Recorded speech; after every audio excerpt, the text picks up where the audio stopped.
Things I Know to Be True is a family drama written by Australian author Andrew Bovell. Geordie Brookman and Scott Graham staged the play and showed it in the United Kingdom and the USA, where it became a success.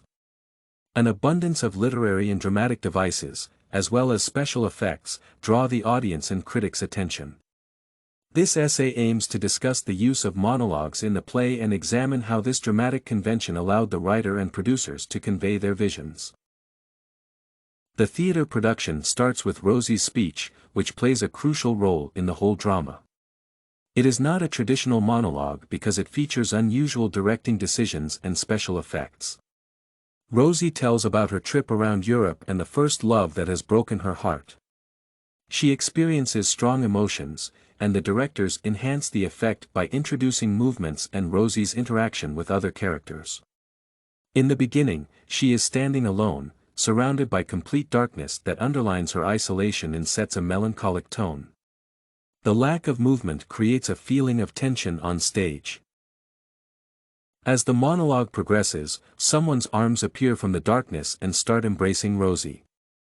Then, the actors perform a kind of dance, and it also has the function of introducing other characters. After that, they lift Rosie, and the audience can only see the girl effortlessly floating in the air.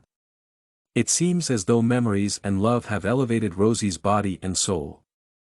This technique allows to show the emotional state of the main character, and it fills the audience with warmth and sympathy for Rosie.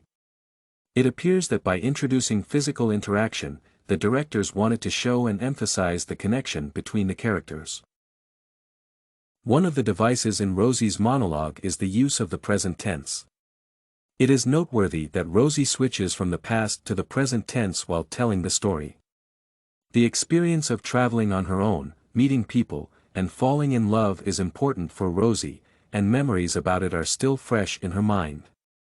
Thus, she talks as if she were in Berlin, experiencing these moments again. This grammatical feature of the speech livens up the narrative and makes the audience more involved in the action. One can notice at least one use of repetition in the play. In the end, when Fran dies, Rosie repeats the same words she told in the first scene. This creates the cycle, the play returns to where it started. However, much has changed during this time, and Rosie has learned the things she did not know in the beginning. The repetition allows a writer and directors to highlight the ideas they find significant. This exerts a strong effect on the audience and makes them allocate greater attention to the repeated lines. Another important monologue is delivered by Pip Price, the eldest child in the family. It reveals Pip's strained and uneasy relationship with her mother, Fran. The way Pip talks about her shows how distanced the daughter feels from Fran. In the scene, Pip is sitting in the garden and remembers all the things that have happened here: the first kiss, cricket and tennis tournaments, Sunday barbecues, birthday parties, engagement, and her wedding. She cannot part with these memories, and one can feel the pull of this home, which makes the siblings stay here. Pip repeats the phrase "this garden is the world," which illustrates the use of such a stylistic device as the metaphor. This place is precious to all family members as it keeps the memories of all stages of their lives, so it appears to be the metaphor of life. It can also be treated as an allusion to The Cherry Orchard by Russian dramatist Anton Chekhov.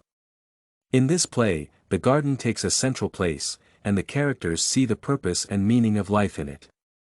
Although the atmosphere is strained, it is eased with humor that runs through the monologue and the whole drama. The scene where Pip reads out her letter written to Fran takes a prominent position in the play. This monologue is notable as it discloses the mother-daughter relationship. Moreover, it is full of stylistic devices, such as rhetorical questions. They make Pip's words sound more powerful and make everyone present in the hall reflect on the situation. These questions are not meant to be answered but to ponder on them and stir emotions. The scene also features an allusion to Leonard Cohen's song, Famous Blue Raincoat. It plays an essential role in the performance, and its inclusion in the scene is deliberate as it reflects the women's emotional state in some respects. Unusual choreographical and directorial decisions are worth mentioning as they turn a traditional monologue into one of the most memorable moments in the play. Firstly, it is Pip, who reads out the letter and not her mother. This allows the audience to know the situation from the daughter's perspective and learn how she feels about the relationship with her mother. Secondly, Fran and Pip are sitting at the same table, but this proximity is delusive as there are oceans and continents between them. There is a chasm of misunderstanding that separates the mother from the daughter, and it is emphasized as well as possible with the physical proximity. In conclusion, monologues tell much about characters and their feelings and allow the writer or the director to communicate their ideas. It is difficult to imagine a play without this theatrical convention, and Things I Know to Be True is no exception. Apart from literary and dramatic devices, the work features unusual visual and physical effects that contribute to the audience's immersion in the performance and provide a better understanding of the collaborator's vision. Everything you need for studies, essay samples, writing tools, and tips, you can find at studycorgi.com.